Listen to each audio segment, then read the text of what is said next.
Alright, so just switched to my old camera. I'm in Istanbul right now. And I've been on a bus from Salopi in the Far East of Turkey all the way to Istanbul, 26 hours long. Couple stops on the road, and even a tire blew out a few hundred kilometers before Ankara. But tonight, I'm getting on another bus, 8 o'clock, to get to Sofia, so thank God I'm returning back to the European Union, and I'll be closer to getting home to Britain. Okay, so I'm at Istanbul Autoguard station on the European side. It's really far away from all the major tourist attractions, so bear that in mind if you come to Istanbul by bus. I'm basically not sticking around long in Istanbul. I'm just going to get on a bus in a couple of hours to go to Bulgaria, because I'm craving to go back to Europe. I mean, I'm in Europe now, but I really need to get back to Britain in the next couple of days, even after I take a trip to Sarajevo and do some vlogging there. I mean, I could actually fly back to Britain right now, and it's going to cost me like 180 quid. Or I could have gone to Egypt today, this evening, and flown there for 60 quid. But I was like, I got a lot of stuff I got to do at home in the United Kingdom. I got a lot of medicine to take care of. I've got a lot of paperwork I got to do. I got to look for a new job now because I quit my last one a month ago. Yeah. But the horrible thing is right now is that actually both my phones are flat, and I'm really trying to find a place to charge my phone for the next few hours, because when you picture what I did 11 years ago, I took a nice bus from this bus station all the way to Ankara, and on the bus they served tea and coffee, and they had a media player you could charge your phone. All the media players now are broken, they're not being in use, so you've got if you're going from Sloppy to Istanbul, you're just gonna stay on a bus for 24 hours without Wi-Fi, and you gotta be lucky that you have a Turkish SIM card to use over here. Otherwise, your phone otherwise your phone's gonna go flat if you don't have a power bank. My power bank's not even working properly.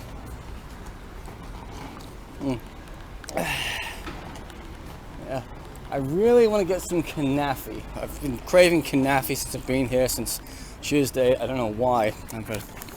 But look, there's a cat. Meow, meow. I'm gonna pat him. We got ringworms. I'm really gonna miss the tea over here. Yeah, that's why I always come back for it. So I finally got my kanafi. So let's enjoy it.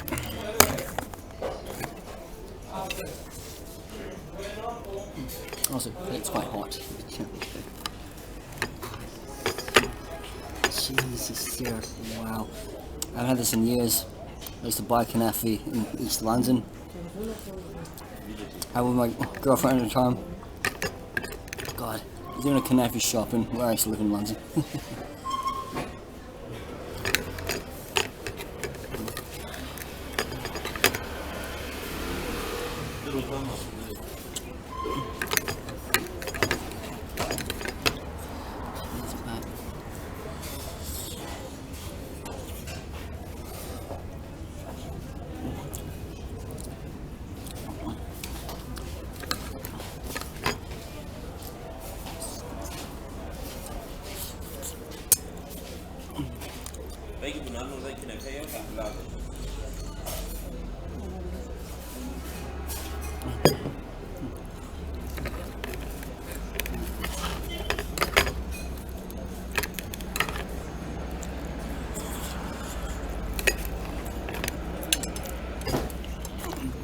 So just about to get on the bus to take me to Bulgaria for the second time this year, and the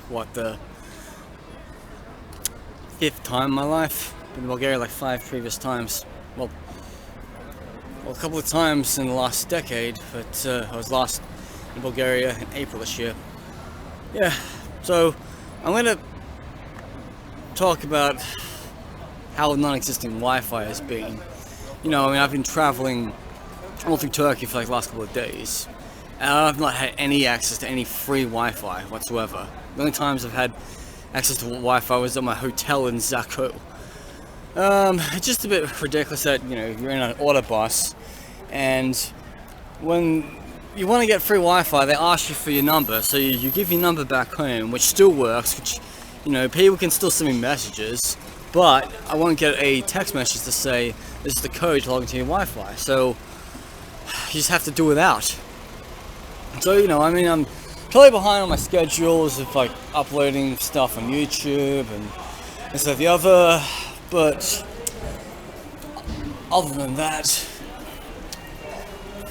things will get better once I get to Bulgaria, because I've been there before and I'm pretty sure there'll be free Wi-Fi everywhere. Even though, like, my SIM card wasn't working the last time I went to Bulgaria, but when I went to Poland this year, my SIM card worked fine. I could, like, make phone calls and access the internet and do whatever in Warsaw. Thank you, Leica Mobile. It's 5 minutes past 8. You think we're going now, but just doing some paperwork in the office. Okay. Seems like we're going now. Our bloody time, 24 minutes late. I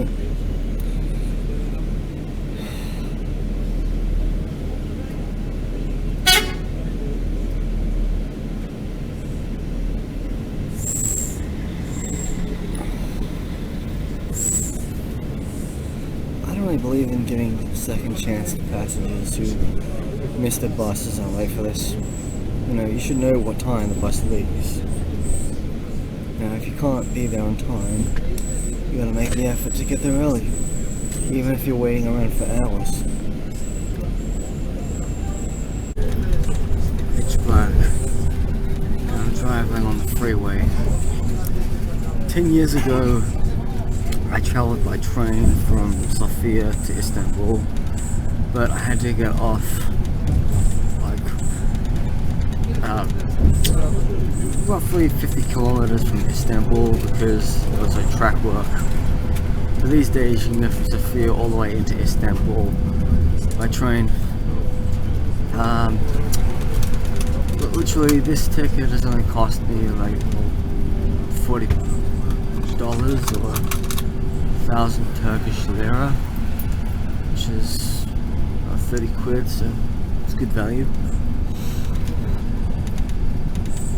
Gets from Istanbul to Sofia, and the good part is it drops you off at Sofia railway station and the bus station, where I can hopefully get something that goes to Niš in Serbia.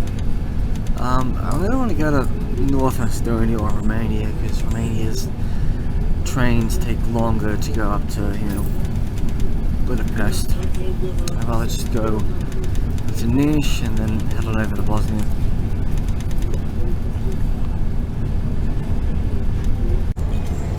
7 years ago, I made a really stupid plan by buying a cheap plane ticket into Skopje, and then 2 years later a cheap plane ticket out of Istanbul for Saudi Arabia and Malaysia.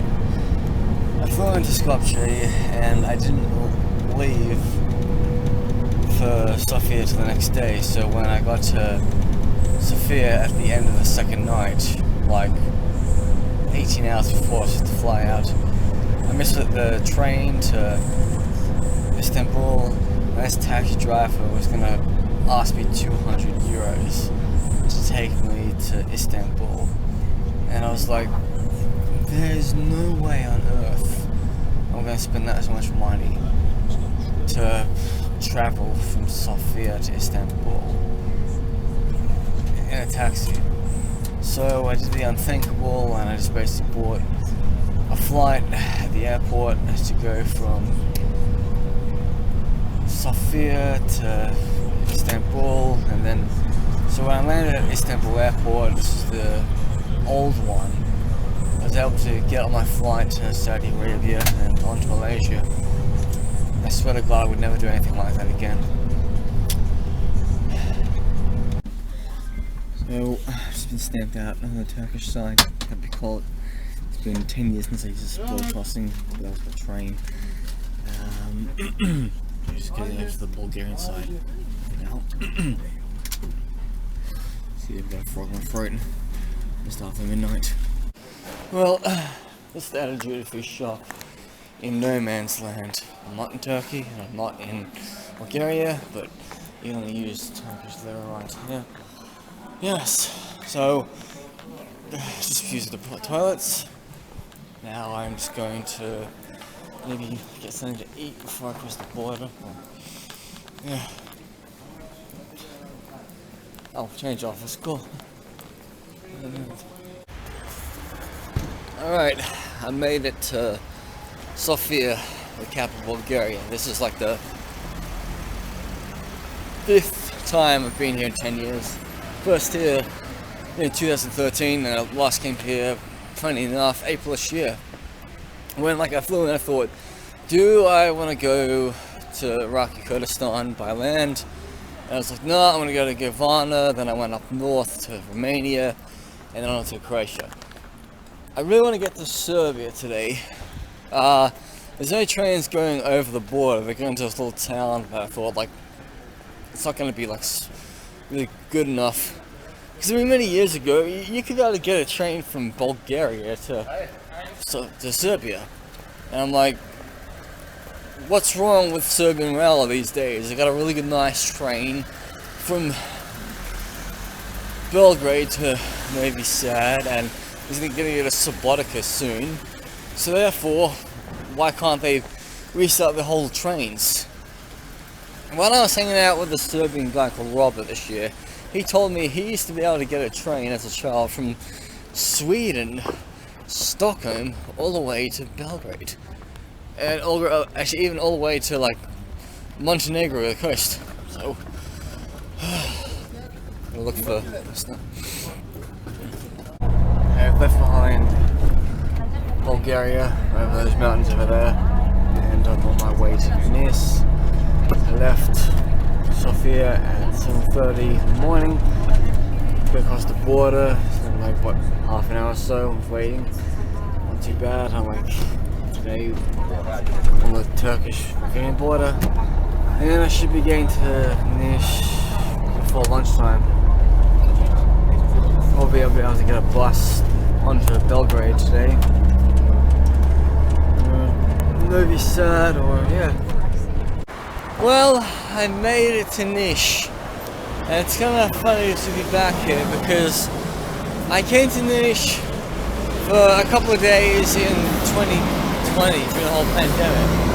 And the main aim was I was trying to get to Bulgaria so I could get to Iraq, but then they kept on telling me on both sides of Serbia and the northwestern border that Bulgaria was closed, but it wasn't really closed, just no bus companies going there.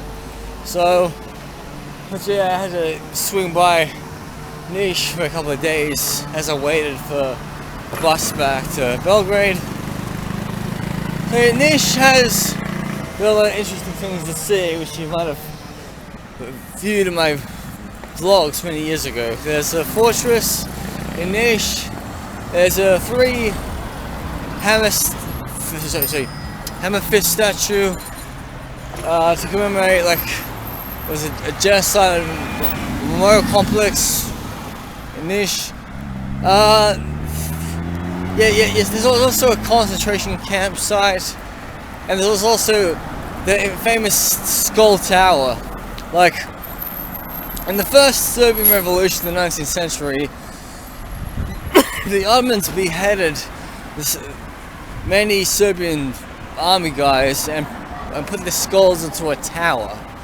So it's a reminder about like who won that battle many years ago.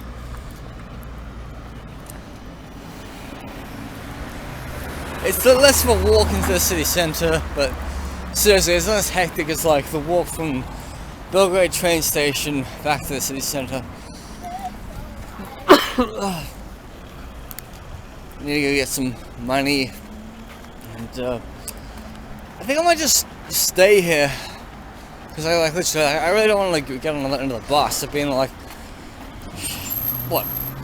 been on 3 buses now in like the last 2 days, all the way from Iraq. And I just can't believe how like I've gone from Iraq to Serbia in like just 2 days. Wow. That's the fortress built during the Ottoman Empire times. At the top right there you can actually see Ottoman era Arabic. Nice. Clearly remember there's a memorial right there. And this is the river. Don't think it's either the Danube or the Sava, because that's like further north. Yes.